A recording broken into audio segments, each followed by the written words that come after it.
Yeah. Oh boy, that's So something Knicks else. fans, what's going on? I got my guy Josh here. We just gonna talk a little bit about the first half of the season, where we are, where we could end up by the end of the year. You know, if some moves may be made. I'm starting to lean towards believing that no move is going to be made because I think it should have been made during this window. But you never know. You never know. I just thought it would have happened now during this break. Um, but yeah, we could start off. Josh, what's going on, man? Salute. Thanks for coming on. Tony Crow, your blackest time. You know what I'm Get saying? ready. What's going on, everybody out there? You know what I'm saying? I'm anxious to get back to Nick basketball. That's what we've been waiting on through this All Star break. All Star break is always like 4 days or something like that, 5 days. So I'm just really anxious to get started and get back to Nick basketball. Agree. Well, before we salute Spree and Z, what's going on, guys? Um, Before we talk about the coming up schedule, um, you got to be pleased with the first half, yes. Yes, yes, without a doubt. Without a doubt. Just the way the Knicks are playing, they're playing defense. That's something that the Knicks haven't done in a very long time. And they're actually competitive. I don't go into any game thinking the Knicks is going to be a definite loss. They just, they're playing extraordinary basketball right now, and it's really good to see. Yeah, I agree. Um, Julius Randle, man, I got the thumbnail up. King of New York, Mm-hmm. King of New York. I feel like he is right now. To be honest, I mean, obviously we only talking about two teams when we talk about New York, but and obviously the Nets have a better record and better position, but they should. They got three bona fide superstars on that team, Yep. and we have uh before the season, questionably not an all star on this team. Yep. Let alone a star. So yeah, man, I think he's showing improve. There's not a far discrepancy between his numbers and I guess Kyrie's numbers. I mean, excuse me, Katie's numbers. Um, obviously Randall's played every game. Um, 9 points to 23 points. About 5 rebounds to 11 rebounds, and they're both hovering around 5.5 assists. So I mean, yeah, man, I think you gotta give the crown when the underdog is right there on your level. You know, you Yeah. gotta give them the crown right now. Yeah, and it's pretty amazing to see. I mean, last season everyone had all these nicknames for Randall, the no handle Randall, and criticizing the spin move and everything like that. And this dude just flat out came out balling, took over the mantle as the top dog on the team, which we definitely need. We need to have a top dog. You know what I'm saying? And he definitely, took that by the ears and was like, "Get over here. This is mine. This is my team." Like I said, the Knicks are just one piece away, one superstar away from being a legit Eastern Conference contender, a legitimate Eastern Conference contender.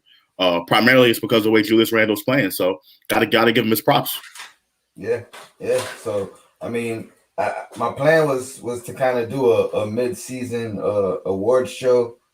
I was gonna debut my new channel, but I set everything up too late, and I gotta wait 24 to 48 hours. So, um, I still wanted to go live. I had the itch, so so I called my man Josh up, and here we are. So, yeah, as far as the Knicks MVP, without a question, without a doubt, it's unanimous. I think amongst everybody. Without a that's doubt, got easily. that's got Easily. got to go to Julius Randle. Absolutely. Definitely. Um, Yeah, Randall, I mean, look, we acquired him after we traded Porzingis, and we were supposed to, you know, you know, get Kyrie and KD. Obviously, that didn't work out. So Julius Randle was the consolation prize. And last year I didn't have that much expectations for him because this is something new that he was going into. At no other point in his career was Julius Randle the dog, the alpha on the team. You know what I'm saying? So this was something new for him, and it showed. Last season, he he didn't have one of his best seasons. He definitely struggled in that role. And this season, the off season, he definitely took a turn and did almost a 180 and took his game up to the next level. And this is what we need in New York right now: superstars and stars and those types of players. We definitely need to have, because without that in the NBA, it's almost impossible to win consistently in the NBA if you don't have a guy that can go out and get you a bucket. It's hard to even be competitive. Shout out Yep. to Tate 234. Randle's contract, he has a team option next year, so the Knicks could either accept it or decline it, and then if they accept it, that'll be his final year. It was a 3-year deal, so right. Possibly one more year, and I say possibly very likely because I think he's here for the long haul. Absolutely, without a doubt, they're going to pick up his team option, and they're probably going to start negotiating an extension. I think when this season is done, they're going to start negotiating that extension to try to keep him here long term. There's no way the Knicks do not pick up his option for next year, because they have him at the cheap. He is outplaying his contract. You know what I mean? What he's making, $20 million or something like that. He's definitely outplaying that. He's worth 30.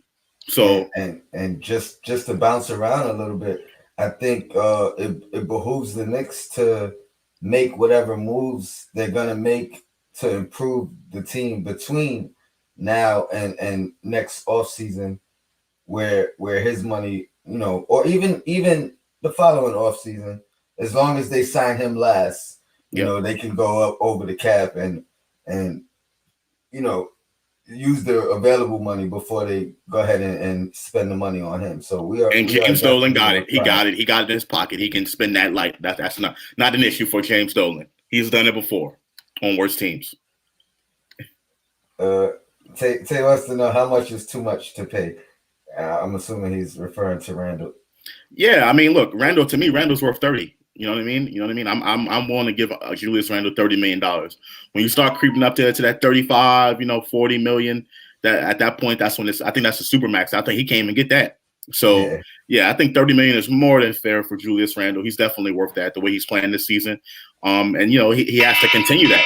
I'm willing to give him that right now after just this one season. You know what I mean? So I think that's very generous for him. And Yeah, and I don't even think we have to go that high. To be honest, I think we could give him a contract that increases each year and then maxes out at 30, and I think he takes that. I think a $10 million raise is more than feasible. Absolutely.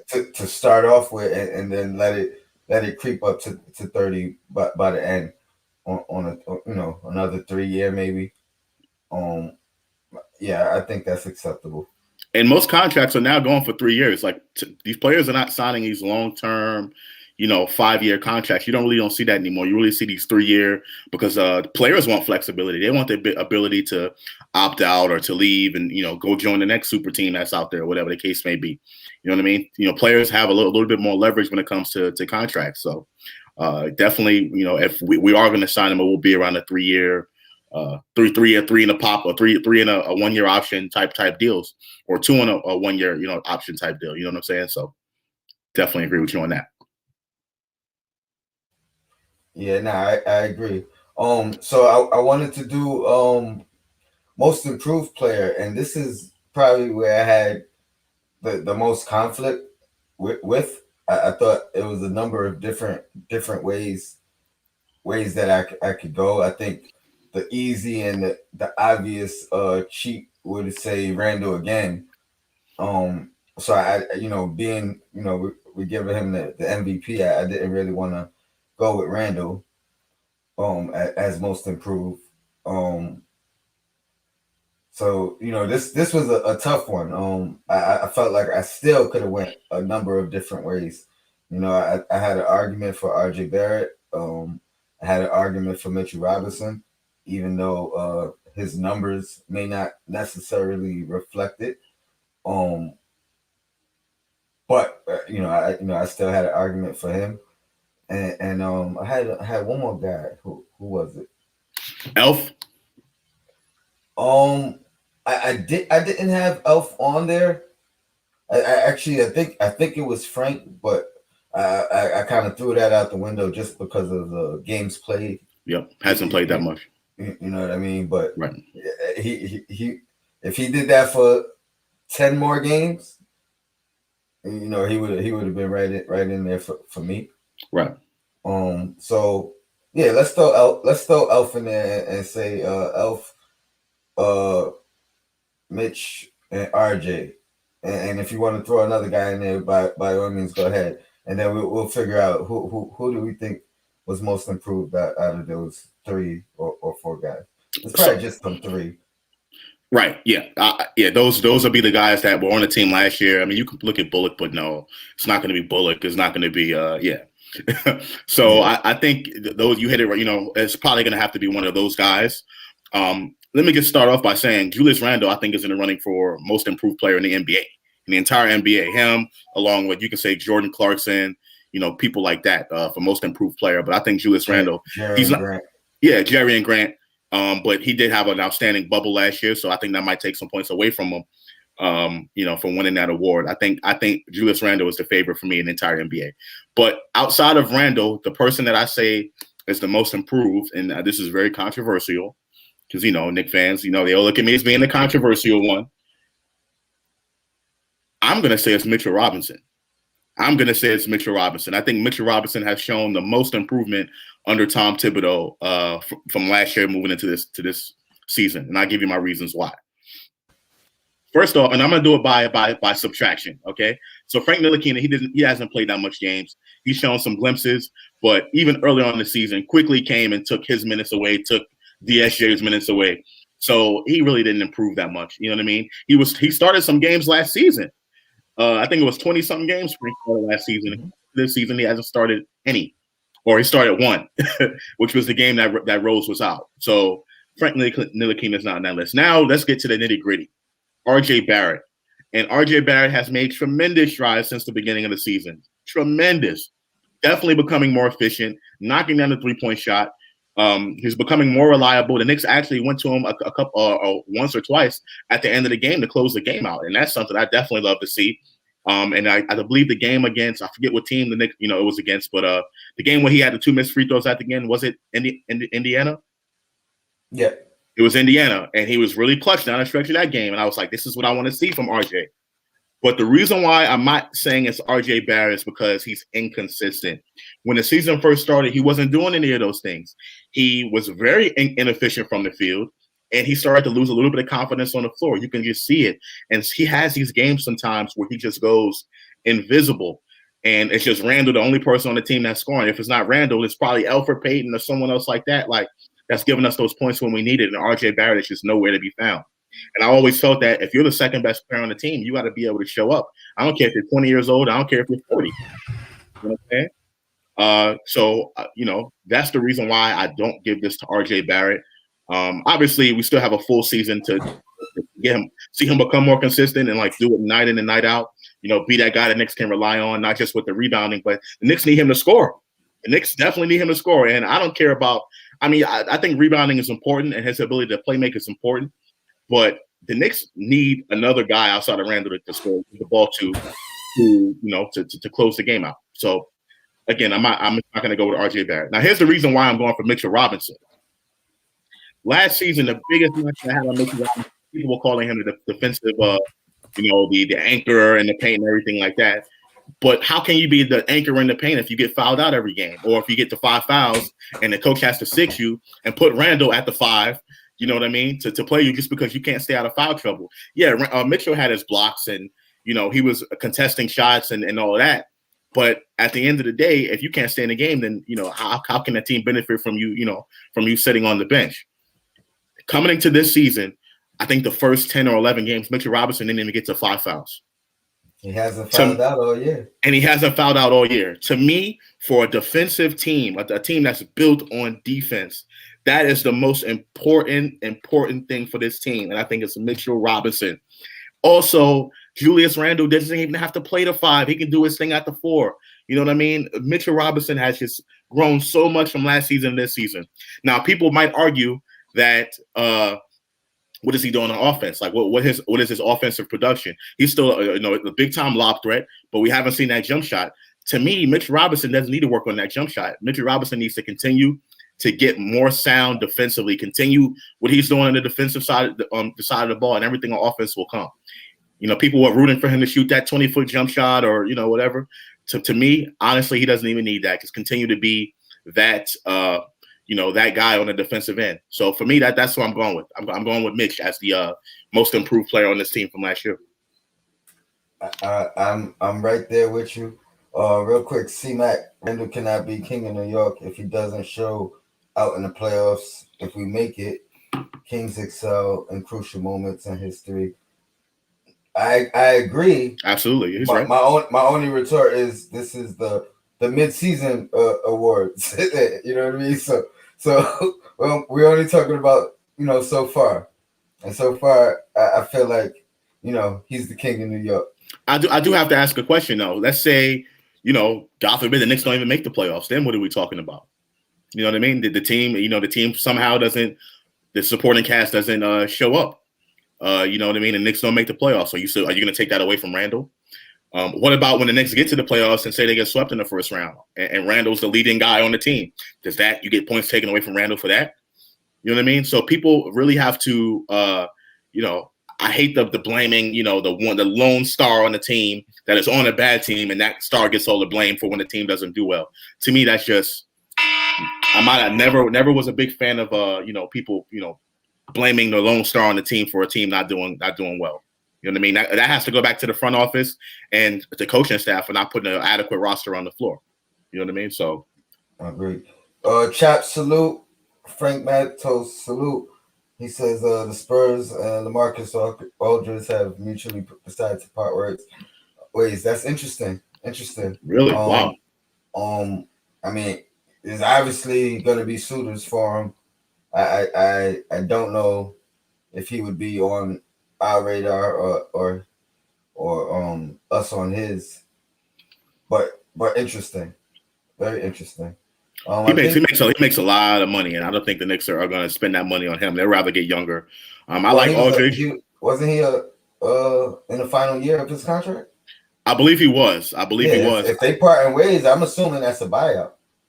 Right. It's a buyout. But what I'm saying is, I don't know how much money he's going to command or anything like that. He's probably going to want to join a contender, one of those people looking for some front, like a Blake Griffin kind of thing. I like LaMarcus Aldridge's game, but he's just too old. He's on that other side of his his career, and we already have Julius Randle there. I hope Brooklyn take him. I hope Brooklyn take everybody early.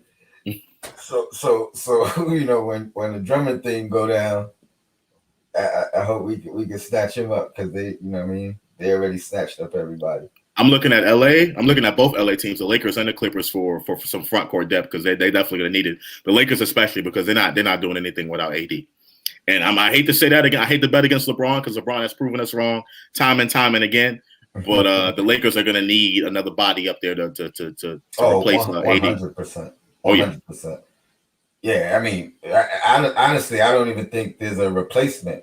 So, like I'm saying, if AD don't come back, I am betting against LeBron. I take the field, this time. It's not I don't think it's a better team than the team that didn't make the playoffs without AD on that team. You know what I mean? Yep. So with AD, knock on wood, if he don't come back, it's a wrap. It's a wrap for them. Yeah, definitely. Unless somebody else takes over that mantle up in LA to be that other scorer, like Schroeder, maybe him.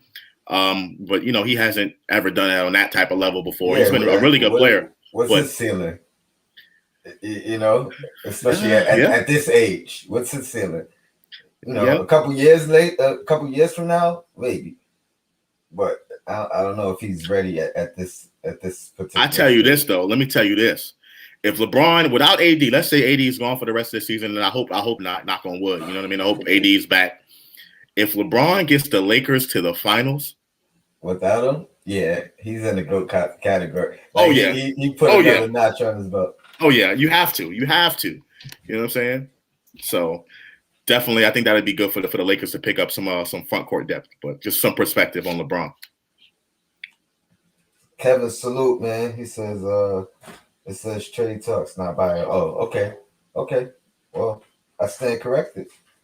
I don't know what the market is for him. And like you said, Josh, he does make a lot of money Yep. right now. So that's not gonna be an easy an easy dump. Right. I think the Spurs whether it's contender or not. The Spurs had to take that swing. You know what I mean? I think he had some really good seasons with them. But, I think Popovich is, still a phenomenal coach. But I think it's time for the Spurs to turn that over to somebody else, get some fresh blood in there. And they're still a pretty good team. They're probably going to make the playoffs. But they have a really, really young team. And their team was going to get even younger next season. Patty Mills' money comes off. Aldridge, Rudy Gay. You know what I mean? So they're going to have a lot of young guys. And I just don't know if Pop is able to do the same thing what he did 25 years ago. I hear you. I was gonna argue with you, but when you mentioned all these vets that are coming off, I can see what you're saying. But I mean, even as a young guy, man, who better to learn from, even if it's not a successful playoff season per se, who better to learn from? I think he boosts their window. You know what I mean? It widens their window. Learning from Pop, even if it's a bad year for the team, I think overall with what he teaches, you know what I mean. If they stick with that, as far as like the fundamentals, because obviously every coach is, they get a new coach, they're going to teach a different system. Right. So not system wise, but just like fundamental wise, I if he want to do it, I ain't letting him go. That's let's say that. Now, if he want to go, I understand it. I don't want to coach all these young guys. I need some kind of veteran presence.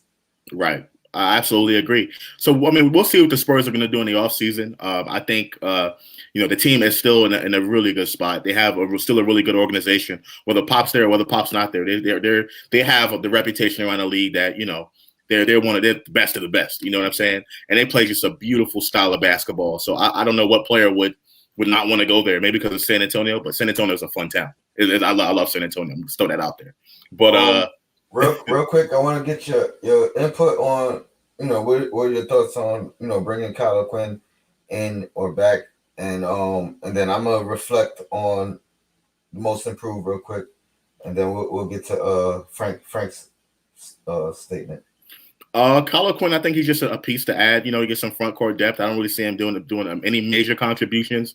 He has a smaller five, that type of body. So I really don't see him making that big of an impact. But for some depth, I mean, why not? Knicks have the money. I don't see any reason why they wouldn't make it happen. So yeah, I mean, I wouldn't mind it, but I'm just hoping Mitch gets back because we're going to need him definitely come playoff time. Agree. I mean, I think if all else fails, why not? Right. But yeah, he definitely wouldn't be like my target. you know what I mean? I would prefer more Tyson Chandler, just because he's been in New York before. He's a bigger body, veteran guy. I like his veteran leadership more than Kyle Quinn. I don't know if that, but yeah, I like Tyson Chandler. You know what I mean? I think he would be really good, particularly for Mitchell Robinson, having him in that locker room with Mitch. We've seen what Taj Gibson did. I think, Tyson Chandler is a step up from Taj Gibson, in my opinion. I agree he is. I wouldn't mind him. I would probably look at JaVale McGee before him, though. as I mean, I just feel like JaVale, I mean, Tyson does too, as far as fits the same mold of the centers that we have already. You know what I mean? So it's almost like you're just getting bigger and stronger as you go up the totem pole. Yep. But I just feel like JaVale's a little bit more mobile, especially at this point. Tyson had lost a step before he left the league. Right. So I mean, they're both NBA champions. Yeah. They're both legit defensive players. At the bottom of the bench. Yeah, but I just think JaVale would give us more. You know, if he had to pay 30 minutes for whatever reason, he could do it. Right. You know what I mean? Like Tyson, I don't know if he could. You know what I mean? In a dire situation, I don't know if he could. He would play more of a Taj role. Right. You know what I mean? And you don't want to ask too much above that. I think JaVale, if we had to, you know, he could get more minutes and just do a little bit more. Yeah, I agree with the most improved. I actually was really debating between RJ and Mitch, and I was leaning towards Mitch for those same reasons. You know, his availability was here. I mean, granted, he got injured. Yeah. But other than before that, you know, he was staying on the floor. He was getting to 4 or 5 fouls and playing with it and not picking up another one. His numbers are down a little bit, but the presence is up. In my, like, you have to really go by eye test and not look at numbers and stats to notice what he's done to improve. Right. He's learning how to alter shots without jumping, without necessarily blocking shots. So his blocks are down, but I think his presence is up. Right. and that's a big deal. Especially for me, especially for how he's anchored the defense all year. And then RJ, I mean, his numbers are slightly up. And if I was gonna pick him, I would focus on, honestly, his shooting is better. Even with his I mean, it's been noted obviously as of late, but even with his bad stretch in the beginning and then a slight bad stretch in the middle, like, if you take those two stretches away, he's been phenomenal. Oh, it would be no question. No question the award would go to him. No question. And then the biggest jump for me was the free throw line, where I'm not. I mean, he's missed some ones down the stretch, a couple games, so he's not there yet. But I don't get as nervous with him at the line. I think after he missed those last 2 or 3 games ago, I got a little nervous. But before that, man, I was like, yo, he's been hitting them. I'm confident in him. He looks confident. He's been stepping up and hitting that free throw. You can tell he's worked on multiple aspects of his game, and much like Peyton, the kid bounces back, man. He bounces back. He bounces back from bad games. He bounces back from bad stretches. So yeah, I gotta respect that with him. I definitely agree. What other? Frank, what'd you say here? We need to help facilitate a trade with Aldridge with our cap space and get a pick. I mean, if there's a way to do it, sure. And if that's not taking up space after next year or after this year is over, sure. But I want to improve the team physically, not in the future, not down the stretch. Like, I think we have enough picks already. You know what I mean? That, if we get one in a good deal, sure. But I'm not really into the whole we got to get as many picks as we can. Pick hoarding, that's what it's called. You just want to hoard all these picks and hold on to them. Yeah, man. I mean, the assets, if we have them, I hope that means you're more inclined to use them when it's time to use them and not necessarily hold them and try to bring in 7 young guys in the next 5 years. Like, we have players already. We're not going to have 7 spots. Exactly. You don't get an extra roster spot every year. You know what I mean? It's still the same amount of roster spots. So yeah, it just kills me with all of this. The talk about picks and we need to get a pick. We need to get a pick. The Knicks already have a lot of picks. I'm not saying it wouldn't be a good idea to always bring in an extra pick. But I mean, at this point, the Knicks shouldn't just make trade to acquire picks. You know what I mean? At this point, the Knicks should be making a trade to help improve the roster right now. Right now. Right now. And if we have to sacrifice a pick or two to improve the roster right now, I'm all for it because, again, those 2 Dallas picks that we have, those are very, very valuable. Very, very valuable because they're not ours. We can trade those away and still keep our own picks. You know what I mean? And to me, I think the Knicks need to bring in, a star by utilizing those picks, whether they do it through the draft, whether they draft that person, or if they make a trade to acquire one. Because to me, I think that's what the Knicks would need to do in order for the Knicks to win that Porzingis trade. Until all this other stuff about, the Knicks having the cap space and they have draft picks, to me, the Knicks don't win that deal until they bring a star back.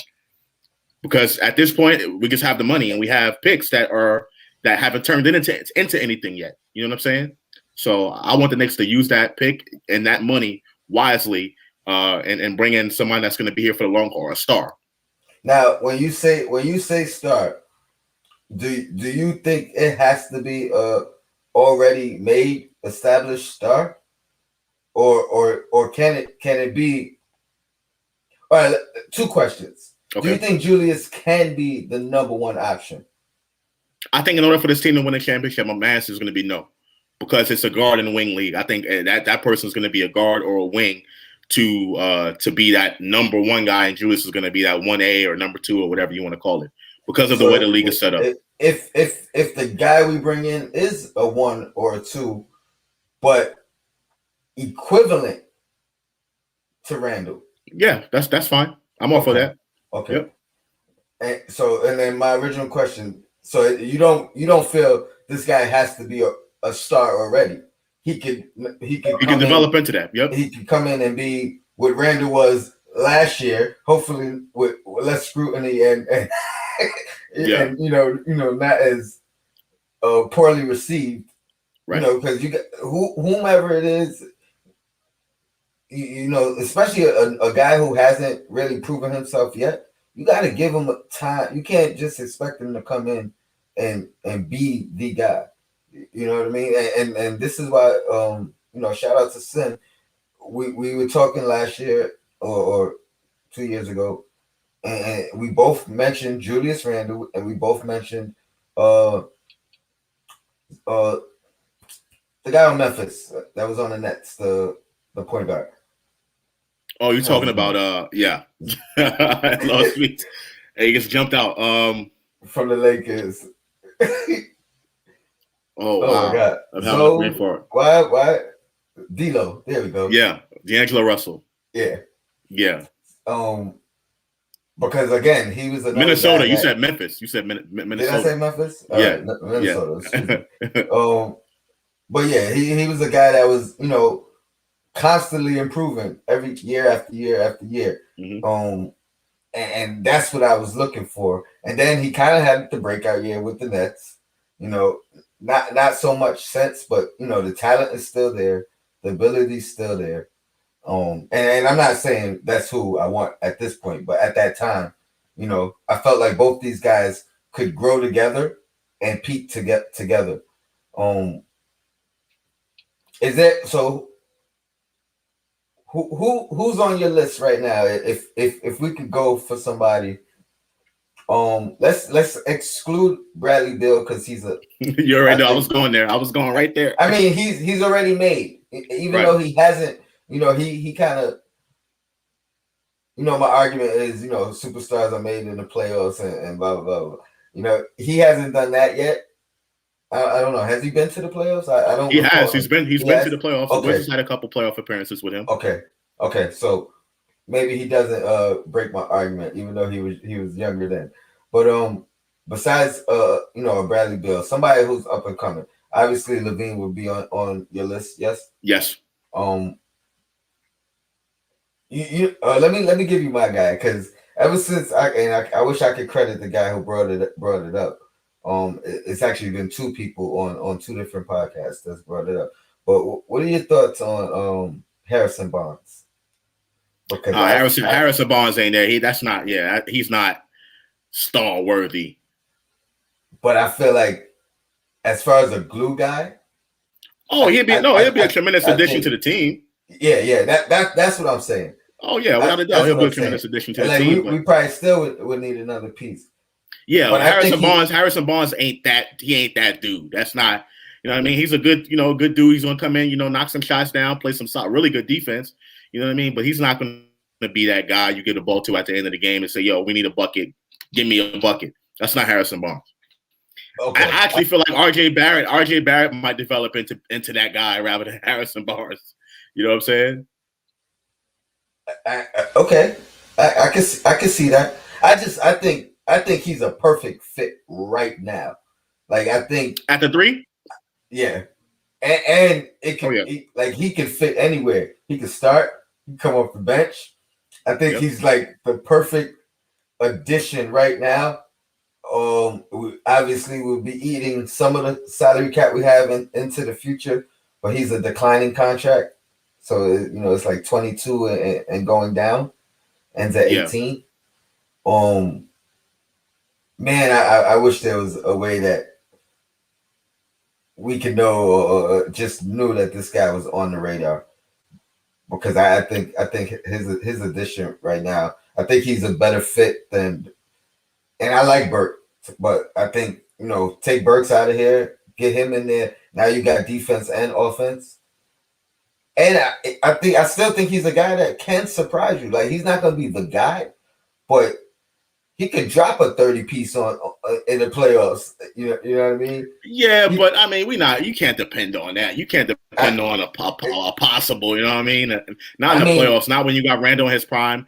You need to bring in someone that's more solidified than Harrison Barnes. You know. But the thing is, he had his playoffs runs early. Right. You know what I mean? Like he didn't elevate his game then, but since then he's improved his game and hasn't yet made it back to the playoffs. You know what I mean? So that's the whole thing with the playoffs, man. All it takes is that opportunity. I feel like if he peaks then or has a breakout performance, which is not out of the question. Like what you're saying is you can't rely on it, and I agree. Yeah, right. I would be relying on his 15 to 17, but I would not be surprised if he dropped 25 in a series. You can say the same thing about Austin Rivers. These stopgap kind of players, and I think Harrison Barnes is a little bit better than a stopgap player. You know what I mean? But the fact that he's two-way and he fits the position of need. The fact that I think ultimately he would start, but I don't think that would hurt us.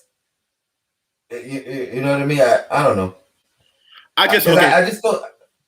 But no, I just feel like with like I said, it's either a wing or a guard league, right? So if you don't have that superb star type wing, you got to get that from the guard position. And conversely, if you don't have that star type point guard or guard, you got to get that from the wing position. And I feel like right now the Knicks with they have really subpar point guard play. Elfrid Payton's he's doing this thing, but he's not you know what I mean. Elfrid Payton ain't nothing special. You know what I mean. He ain't nothing like that. You know what I mean. He's decent at best. Then the wing positions, and that's why the biggest position for the Knicks right now is a wing that can go out there and get a bucket. So on this current team, I like the Barnes move, but it's not enough that I would say that can get them, into being consistent threats in the Eastern Conference. But maybe down the road, maybe the Knicks decide to go with a Harrison Barnes, put him with Randle, Barrett, and then if they had like a superb point guard in the roster, then that's I would be more comfortable with that, because then Harrison Barnes is not going to be that person I'm depending on to go get buckets. It's going to be Randle and whoever that guard is. And if RJ is ready at that time to take over that second spot, then it's going to be RJ. And then we're talking about something. But right now, I like the Harrison Barnes move, like you said. But for me, it just doesn't get it done as far as me being confident about this team in the playoffs. You know what I mean? Like, beating a top seeded, Sixers or Brooklyn or anybody like that. It's a good piece to add, but it's not gonna do enough for me come playoff time. That's the way I look at it. So let's say we did pick up a guy like him.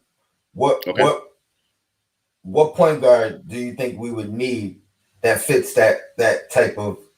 Because I feel like honestly, there are not many point guards out there. Like, and a lot of them are really more of a scoring guard. They're not true point guards. Like, well, so I hate to. I'm not referring to Chris Paul, but that's the kind of point guard we need. If you know what I mean. If it's not him, I don't think we necessarily need a Chris Paul type though. Player. I don't necessarily think we need a Chris Paul type of point guard. No, I think we can like so we had. Think we need a scoring guard? And I'm saying we can go with either one. It just depends on how the team is constructed. Like people say, Chris Paul is a prototypical point guard. You know what I mean? But there's point guards out there who's putting up numbers who I feel like will be a tremendous addition to this team right now. Like, say a Damian Lillard. Obviously not on that level, but I'm talking about point guards that go out there and get their buckets. You know what I'm saying? That can go out and score. I agree. Like he would continue though. Like whom else? Well, I'm just thinking, and look, people are gonna come at me. They've been coming at me since the beginning of the season when I wanted to go out there and get Russell Westbrook. But listen, let me tell you something. The guy is averaging 18, 10, and 9 from the point guard position. Imagine if we had that right now on this team, 18, 10, and 9 from the point guard position. Josh, compare with Randle. I was one of the few that I agreed that we need. I was early on the Chris Paul thing. I knew I wasn't mad at the Westbrook thing. I just knew it wasn't a popular opinion, so I wasn't gonna keep sharing it. But I was definitely on board for it if it went down. The only guy that I really didn't want to make that move for, and that was only because of injury, was Wall. Yep. And that's because it's a big question mark. But other than him, I was with you. But I mean, Michael Conley. Okay. Players like that. Now we're talking. Players like that that can go out and go get you a bucket. But all right, because that's what I mean. But people don't feel like he's elite. So that's what I was trying to. People don't feel like he's a superstar, or even people question this is his first All-Star game. So people question whether he was a star. Period. Well, I think part of that is where he's played in his career. Oh no, I get that. A lot of people never watched him. A lot of people were just talking off of what they've seen, and if they're not nationally televised or actually competing at a high level, because a lot of times in the playoffs, he had his moments, but a lot of times he was hurt by the time the playoffs came around. And that's another thing with Conley as well. You got to look out for him, like being injured. He's a very injured. I was just making sure you wasn't just going off of the elite of the elite. Because I feel like agree. Conley, Lowry, established, seasoned, low turnover. These are guys that I would consider pure point guards, and they just so happen that they can score as well. Yeah, you know what I mean? And even as much as I like Russ, I don't feel he's a true point guard. No, but to me, he doesn't have to be though. Yeah, no, I agree. I agree there too. So I mean, we agree on a lot. So if we had Barnes and we brought in a Mike Conley, how would you feel about that team? Oh, I would love that team because then you got Randle, there, and then you got Michael Conley as your second guy to go out and get you buckets. But my thing with him, he's always hurt, so he's kind of like not really dependable. So Lowry, I would feel much better about. Definitely Lowry because he's definitely dependable. He doesn't, he stays healthy on the floor. He's been there in Toronto for like over 10 years, I think. And he's been healthy the entire time. So that would be someone that I would looking to get. And I would feel much more comfortable with that team than say, Julius Randle, Alec Burks, and or Reggie Bullock and Alfred Payton. You know what I'm saying? I would feel better with, Julius Randle, Harrison Barnes, and then, any one of those point guards that we spoke about, because then where you're getting your buckets from. Right now on the Knicks, you don't know where that second bucket is going to come from. Randle, he's a given, but RJ can be cold on any given night. Alfred Payton is not. You don't expect him to do anything. So when he gives us 20 points, that's a surprise. You know what I mean? Burks and Bullock, they're so up and down, mostly on the downside. So we don't know. We literally don't know. And God forbid Randle gets hurt or, whatever, the Knicks are screwed. They are screwed. So That's what I mean. Yeah. Come playoff time and come, when it comes to being an Eastern Conference contender, like a top 4 team, the Knicks are going to need that second guy that's going to guarantee to give them 20, to 25 every night. They're going to need that. RJ ain't there yet. Agreed. But I feel like, I mean, I agree that's a better option. That's a better option. But, if you got 2 guys giving 17 instead of 1 guy giving 25, I'll take that too. Yeah. No. I mean, listen, it all makes sense. But my thing is, at the end of the game, if Randle's getting double teamed, who is that ball going to? There needs to be somebody else that you can depend on to go get a bucket. And the teams that are really constructed like that, where you have 2 guys that are like that, or multiple people that can do it, you got the Spurs, you got the Celtics. They do a by committee approach, and they do it really well. The Spurs, the Celtics, and Golden State. Let's say if they didn't have those shooters or whatever. They do a by committee approach. They move the basketball so beautifully. So the Knicks have to really channel that type of basketball play in order to be successful. You know what I mean? Yeah, but it's really not common around the NBA. Yeah, no, you're absolutely right. I wouldn't even. Who'd you say besides the Spurs? Like Boston. All right. So I wouldn't put Boston up there because Boston hasn't won yet. They got damn close though. They got really close. No, I know, but I would put the Spurs there. I wouldn't put the Warriors there, even though you're right. They do play that system, but they have elite of elite of elite. So I take them out. But like the Spurs, and when I say Spurs, I mean over the years Spurs. Yeah. That Detroit team with Rip and Wallace. That was like 16, 17 years ago. hey, well, that's what I'm saying. It's even with that by committee, it's hard to win. It's rare. It's tough. So the Knicks play well enough defense. Well, I feel like they're gonna be in a lot of games, right? They play well enough defense, but sometimes they have these lapses where they don't play. They don't play up to their potential when they play down to the competition, and that's when they can start losing games. You know what I mean? To me, it wasn't a lack of talent thing that they had against the Spurs. To me, it was just lack of effort. That's what I felt about that game. It had nothing to do with talent. If the Knicks came in there and played their normal style of basketball and hustled and got to loose balls, we would have been in that game. That game would have been a really close game, but talent wasn't the issue against the Spurs. Now, come playoff time, your lack of talent will show. You know what I mean? Because you're not playing onesie, twosies. You're playing teams for a 7-game series, and you got time to actually scope out and find the weaknesses. You know what I mean? I see your tweet. You said if we had Michael Jordan, we would have lost that game. Oh, absolutely. And I mean, if they came in with that mindset, it wouldn't have mattered who was on the team. I agree. Like it was effort. I don't know if they were still on a high from the previous win, right? But I mean, it was another reality check for us. Which was great in the long scheme of things. And I'm not going to sit here and act like, without Derrick Rose, Derrick Rose being out, that couldn't have, helped us a little bit. But I don't care who we had. The Knicks just came out flat. They didn't hustle. You know what I mean? The point of the defense, they give up a lot of open threes. That's definitely true. But that's their defense. That's Thibodeau's defense to give up those long jump shots. You know what I mean? It's gotten them to the number 1 defense. So I don't think there's anything wrong with, when people say, oh, Thibodeau needs to do this on defense or Thibodeau needs to do that. To me, it's just like, well, whatever he's doing right now has the team being the number 1, number 2 defense in the league. Yeah, so what can you say? You got to respect that at the end of the day. And it ain't luck. This is something Thibodeau's always been a defensive coach. Now you're going to tell me, after all these years in Chicago and he a couple bad seasons of defense in Minnesota, but there was one season when Minnesota was decent defensively. You're going to tell me after all of those years, the Knicks are lucky to be doing this well? No, to me, Thibodeau knows what he's doing out there, and the defense is designed to give up long jump shots. Nothing in the paint, but jump shots, absolutely. Yeah, I agree, man. Salute, Divine. Yes, sir. Knicks Real Talk in the building. Yes, sir. Follow that, man. Watch his content.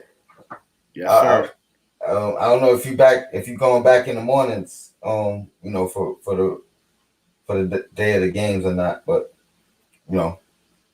just follow the channel and hit the notification. You'll know when he's on. Yeah, Uncle Sam got me working out, so I would have been joined on him with the morning. But in the morning, I'm so busy. With the the Navy stuff and all of that, so hard for me to get on there. I ain't gonna lie, yo. It be those nights that I didn't sleep all day and Yep. catch them in the morning that way. Yeah. But other than that, man, I usually sleep because I work later in the night. So if I don't gotta get up, I Gone. do that. Yeah, I get my alarm didn't wake me up. I'll be sleeping. Definitely gone. So the big question is, can we sustain this 500 range of basketball? Can we exceed it? Um, where do you see us? How do you see the second half of the season playing out? And I'll give you two options. We'll have one if we stay pat as far as the trade deadline and don't make a move, and then obviously if we make a move, it depends on the move, but we can speculate that way as well. Um, Wow. So the second half of the season can go to me one of two ways, right? I feel like the Knicks can stand pat, or not stand pat, but continue to be a 500 500 type team, and get into the playoffs that way, because I think they could at this point make the playoffs with a 500 record. I really think they could, and I'm talking about eighth, seventh, seed, maybe the playing game. I feel like they can do that. Or the season can go where the Knicks' lack of talent will start to show, and teams are going to start focusing on Julius Randle and depend on other guys to step up. And that wouldn't be a good thing for us. I think we'll definitely go downhill because we are missing some talent. With that being said, if the team does acquire that talent, then you can pretty much get that out the window. You can throw that out the window, and I would feel more confident with the Knicks, either staying 500 or exceeding 500 for the rest of the season.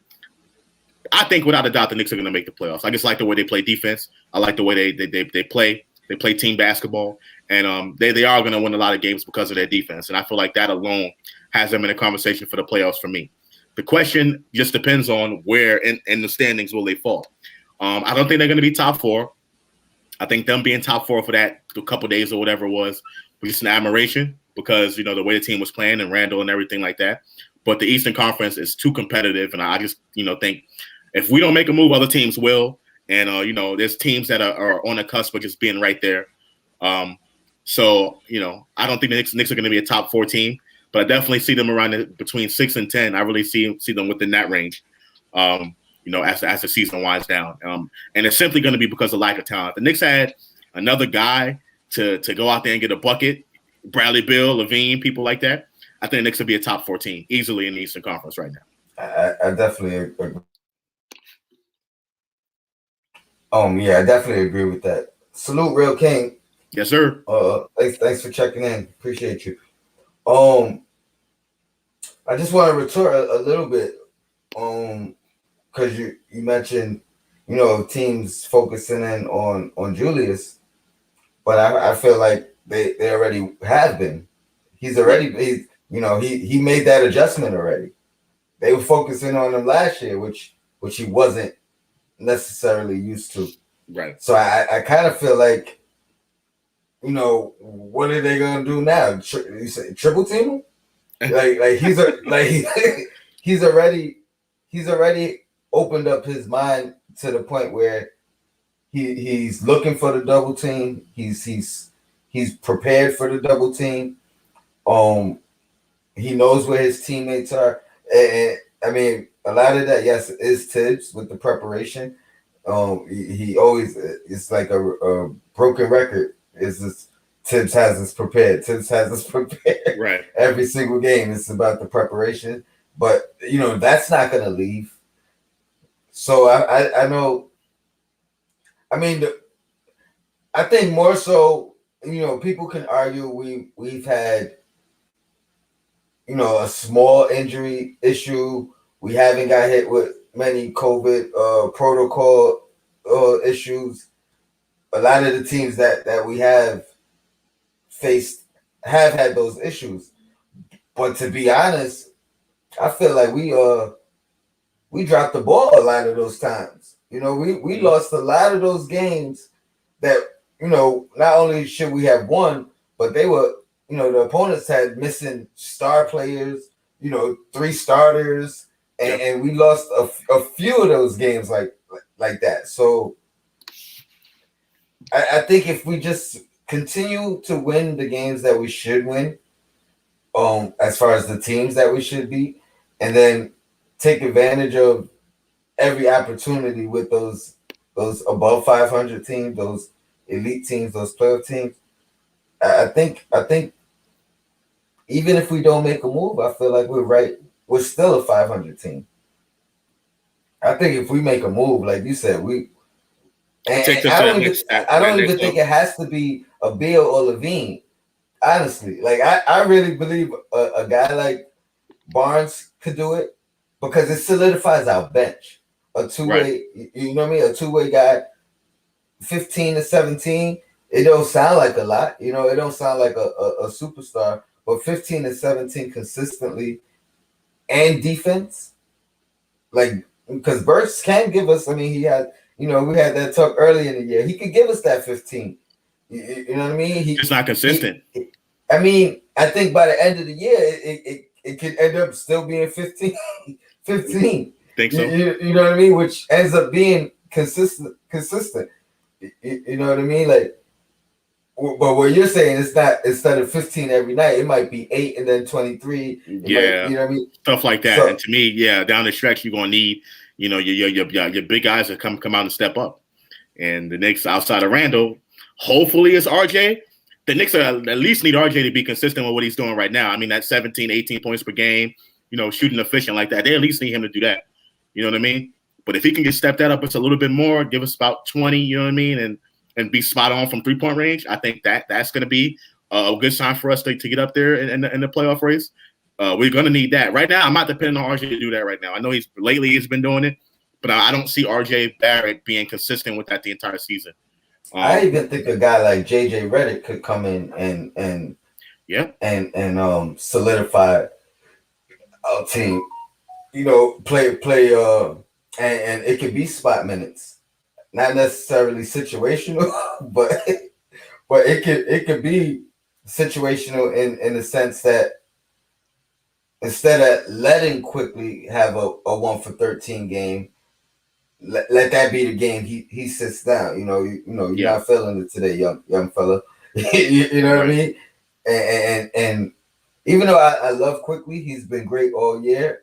He's a rookie. He's allowed to have bad stretches or a bad game here and there. I still think he's the guy that has the least fire under him. He don't have a guy behind him chasing him. Right. For his spot. You know what I mean? Exactly. Yeah. Everybody else kind of has a guy, and Randle, of course, but everybody else kind of has a guy just waiting, not rooting for you to mess up, but waiting for you to mess up so he can get his opportunity again. So I like JJ Redick move. I think that would be a small move that could solidify us. I don't know, any other moves you like out there, you see out there that like under the radar? Nothing. I mean, the JJ Redick move I think definitely would definitely help us. We can use the shooting. I can see it right now. JJ Redick coming off that curl and just being deadly with Randle setting that pick or whomever out there setting that pick. Honestly, Drummond. I like the Drummond move. I think that can give us some depth up in the front court for sure. And that the points. That's 18 points right there from the center position. 18 and 15. 18 and 15. Easy. Oh man. Oh boy. And I would like to have Drummond long term too. I like Mitch, but if you ask me who would I rather have, I'm definitely taking Drummond over Mitchell Robinson. That's no doubt. No doubt. Because Drummond, it's not really a debate. That was my argument of going for Drummond. Right. Because, you know, Mitch came in, everybody thought Noel's was starting. You know, they had the little press conference, the little interviews, and they both like, yeah, we fighting for that spot. You know, you put Mitch in a position where he feels like he's better than the guy under him or over him, or he feels like he can outplay him. You know, that's one thing. Right. But when Mitch knows in his heart of heart, I can't do nothing with this guy head to head. You know what I mean? Like exactly. You have no choice but to fall in line up your game, but even with him up in his game, it's gonna take years of man strength developed to reach to reach the the point where he could really deal with a Drummond. Um, I'm for Drummond as well, long term. But even with that, I wouldn't get rid of Mitch. I would Try automatically everything we say, can to keep. We got to try everything we can to hold on to him. He is approaching free agency in a couple years, and with his constant rotation of agents that he has, you don't really know what he's thinking about. How he wants to get paid and everything like that. So if the Knicks do try to lowball him, I do think there's teams out there that will be like, "Yo, Mitch, come play for us." You know what I mean? Yeah, I would definitely not lowball him. Right. But I mean, I keep. Here's the thing, man. We got Leon Rhodes. So I don't think a lot of people have even thought of the concept of what that means as far as negotiating with not only free agents, but our own free agents, to be. He knows how to find out what these guys want, find out what they're willing to take, find out what would be over the top for. Like, he already has that relationship, and I'm not necessarily talking about with Mitch right now, but he's cultivated that like, he knows how to communicate with players and find out what they want. He probably had to tell people what they could get. And hey, man, I know you want that, but I'm not gonna be able to get that for you. You know what I mean? So he could probably reach our guys on a level that other front offices probably never even thought about doing. You know what I mean? It was my way or the highway, where I feel like just him being an agent, he probably it's probably a total different monster, if you will. You know what I mean? So I'm not too worried about that. Now, if the guy don't want to be here, that's totally different. We'll never be able to keep him. Exactly. You know what I mean? If the guy wants to start and we're not guaranteeing that, that may be the reason he leaves. Don't tell Knicks fans that, though. They don't want to hear that. Oh, he don't want to be here. Well, screw him. I mean, that's how I feel too, though. It's like a girl breaking up with you. When you go, no, you're still my girlfriend. I don't care what you say. Like, yo, if you want to be here, I'll find another girl. No, I mean, look, I understand that, but it's just Knicks fans have this love-hate thing, and this goes back to what we were talking about before the show about the media. And look, this Knicks fans out there, if you're watching this, right, this us against the world and me against the world, Tupac type mentality that y'all got, y'all need to sit down and leave that alone, all right? Because not everybody's out to be against the Knicks. Not everybody's out, and that includes the media. The media, the NBA, that includes all of them, all right? There's no reason why there should be this war between Knicks fans and the mainstream media. The team has been bad. The media has covered them and said the team has been bad. Like, what else do you want to happen? You know what I'm saying? So they need to stop with all that, man. I'm with the fans on this one. But you're right. Like, you make logical sense. We have been bad, and they have reported that we've been bad. But there's also been jokes for years. You know what I mean? It was times that the organization was a joke. It was a joke. Not just on the court, but off the court too. There was times when they didn't have to report anything, but rather than not report anything, they wanted to make a joke out of their reporting. And I don't think that. I mean, granted, if it was another team, I would have been laughing too. I'll keep it real like that. But as a Knicks fan, I didn't enjoy that. Of course you're not going to enjoy it, but don't be mad at the media for doing that. Be mad at the organization for putting a bad product on the floor for 20 years. Listen, that's what Knicks and Bruce is all about. But it ain't the media, Tone. That's what I'm saying. It's not the media. The media is going to be the media no matter what. You know what I mean? There's obviously personalities out there in the media that that promote their own brand and all that stuff. But if the Knicks were good, we wouldn't even be having this conversation right now talking about the media and all of that. Knicks fans act like, oh, the media against us. Now all of a sudden they want to root for us now because we're doing good. Yeah, they're supposed to. They're supposed to call you out when you're doing good. The media in New York is a different animal. Of course it is. It's a different animal. Like, it's been media issues when we were good. When Patrick Ewing was in his prime, there was media issues. Now, I'm not going to sit here and say he didn't contribute at all to it, but it's always been media issues here, always, and it's beyond here. When it was here, we knew how to deal with it. As far as the fans, you know what I mean, like the New York fans, we know how to deal with it. But when it became a national bash the Knicks campaign, which I believe that's what it was, I think. So you don't think the Knicks were a national embarrassment? I think other teams were just as bad as the Knicks. But it's New York, you said, right? And did it. Hey, it was it was other teams just as bad as the Knicks or worse that didn't get the coverage. Because this is New York, like you said. This is New York. I mean, what, we're supposed to criticize the Timberwolves the same way as we do the New York Knicks? I'm saying, come on now. If it's not a New York-based radio, media, whatever, if you in California, I don't want to hear you talking about the Knicks and how sorry the Knicks are and how.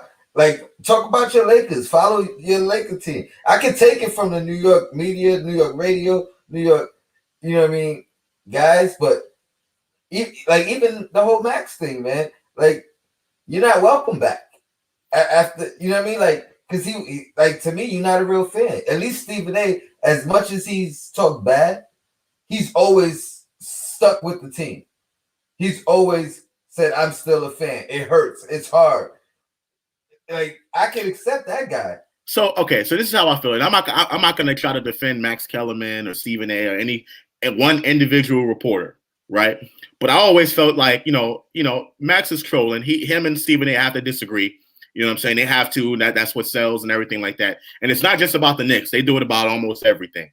Stuff that's blasphemous on both angles. It's not just about the Knicks. You're right about that. So I'm not going to sit here and defend one particular reporter because I legitimately don't know how they feel. But that whole time when Max Kellerman was criticizing the Knicks after the Porzingis trade happened, during the whole Phil Jackson fiasco, he was 100% spot on.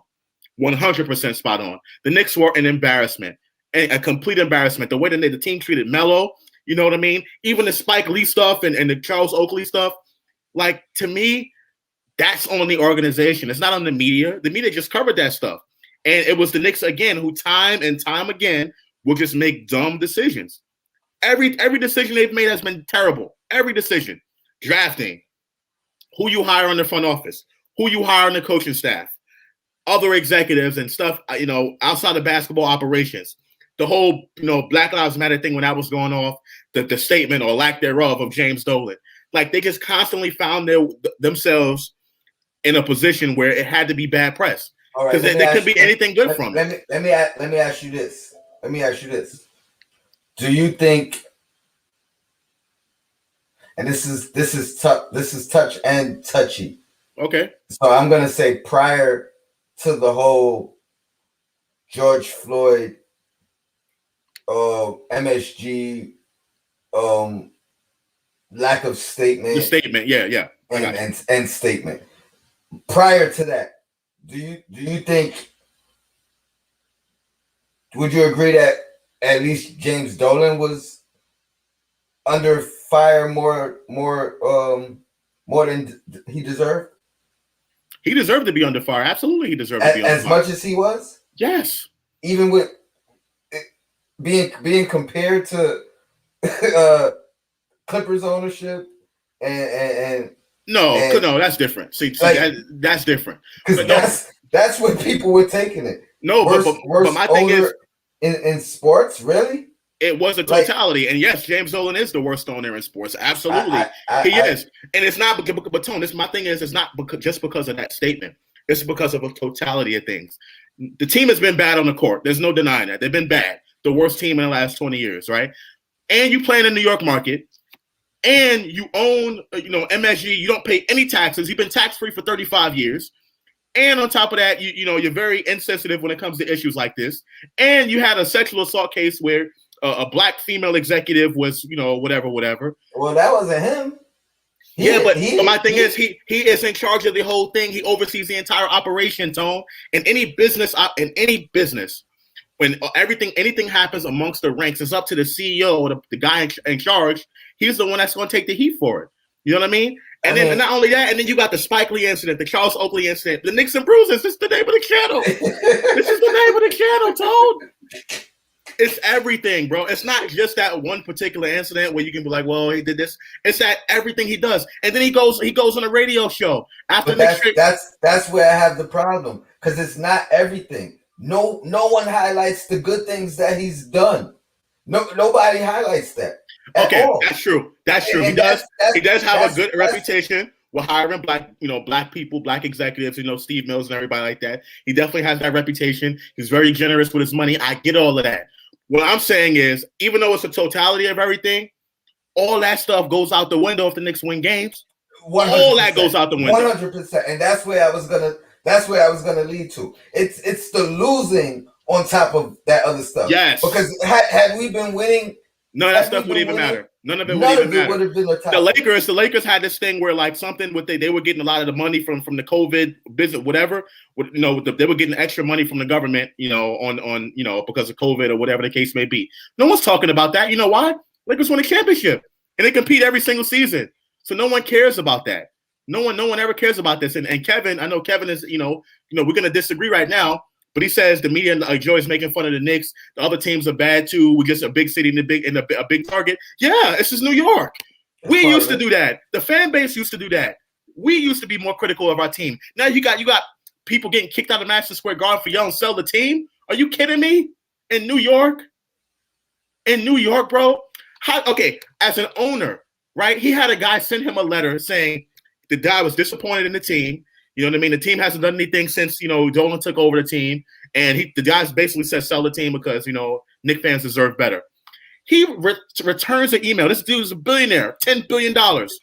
Returns an email calling the fan a drunk, saying nobody cares about him, telling him to go root for the Nets. Like, how do you do that? How do you you're a billionaire. I agree with part of it. And part of it is being a billionaire, man, and being a baby, a petulant child, child. To me, I'll summarize it like this about James Dolan. I feel personally that James Dolan cares more about the tabloids and the press and stuff that's said about him rather than winning.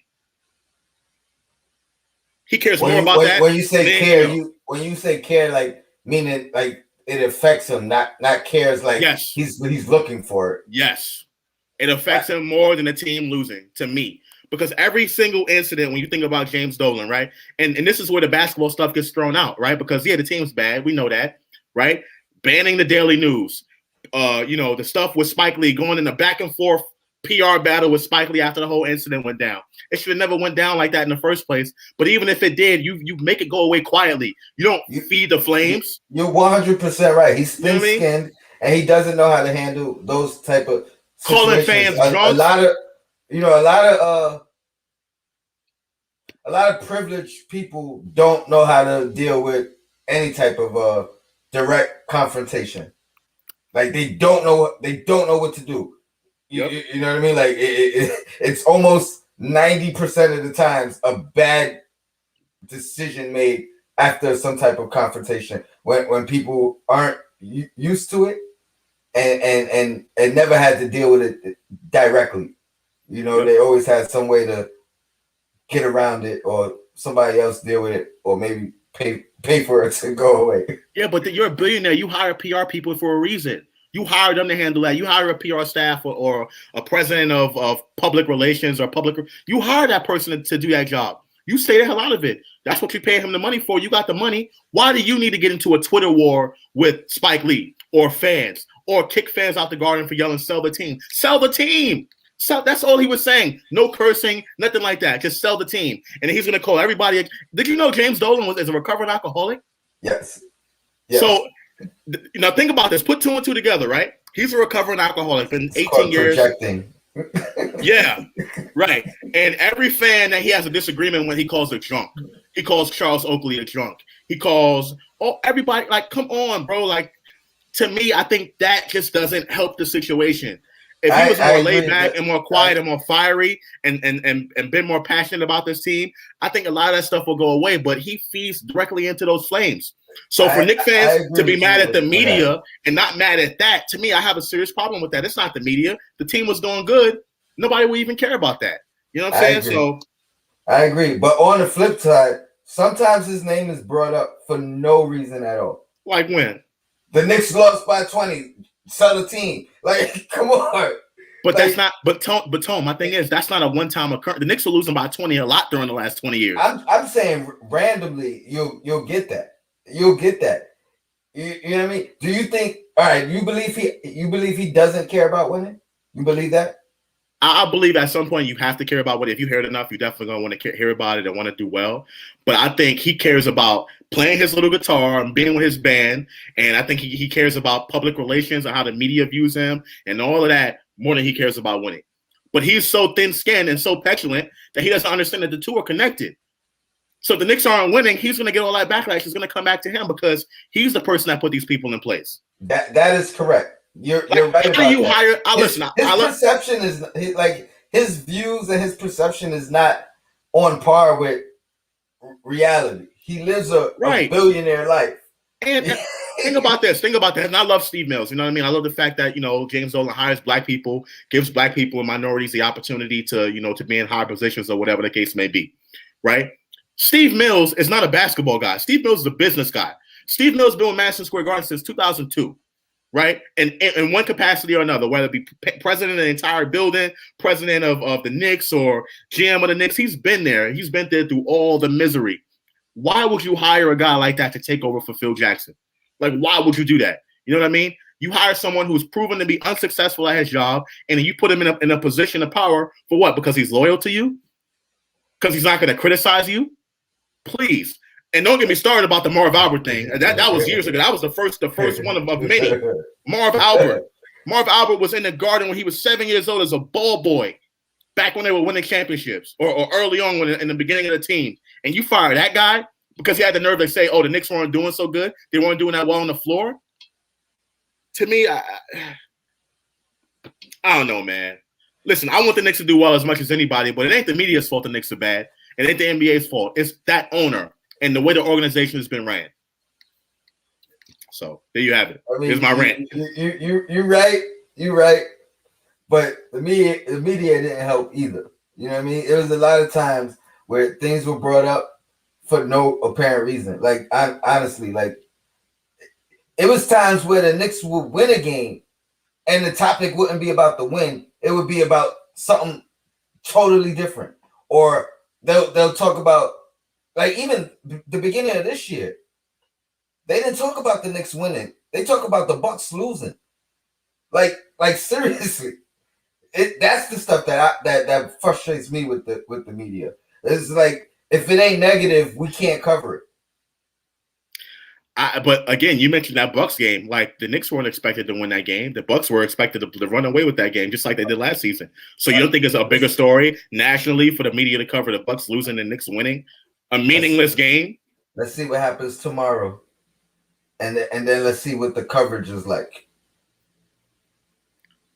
Let's see.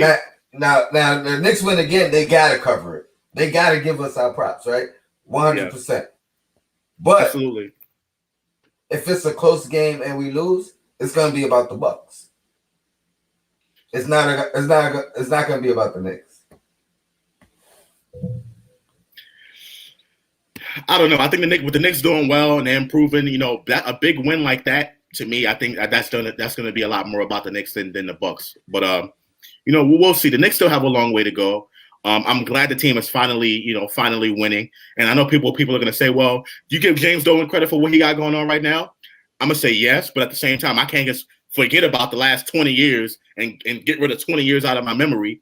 You know what I'm saying? And a lot of people are like, oh, we don't want to talk about the past. We want to talk about now and everything like that. Yes, I get it. But this whole thing about the Knicks fans versus the media, I just don't really fully agree with that. You know what I mean? Yeah, before I wrap up, because I got a meeting in about 3 minutes. Yeah. One, I want to thank you for coming on again. I appreciate that. Always, man. Always. Shout out to the chat. I just want to highlight Knicks Real Talk. Dolan always wanted to win. He put out the money, just didn't hire the best guys until now. I agree with that statement 100%. And that's one of the best things about him. He was always willing to put up the money. When a lot of owners around the league, being billionaires, maybe even having more money than him, didn't want to. They wanted to be cheap. Yeah. Like even the championship Chicago Bulls. You know what I mean? Now that might have helped them win their championships, them being cheap, but this guy had a bad reputation as far as wanting to spend money. Right. And then Jay Boogie salute. Salute Jay Boogie. He said this is like watching Jay-Z and Nas sit down and compare thoughts to do an album. The Crow Man, Uncle Fulio. I guess I'm Hove. I'm Hove and you Nas. Yo, you already know. I was about to say, yo, Blackest Time. You know, I'm bad. Hey, we might have to do a takeover versus Ether segment sometime down the line because I like that. J Book salute, and I gotta get you on, man. Yes, sir. I gotta get you on a morning show so that energy just wake me up and get me ready to go to work one day. But salute to the chat. I appreciate you guys jumping on. Fulio, Josh, I appreciate you, man. Salute. Yes, sir. Go Knicks. Go Knicks always. That's right, man. Let's get this win tomorrow. I'll see you guys on all the other channels as always. Sign up to the chat. Yo, Blackest Time. Peace. That was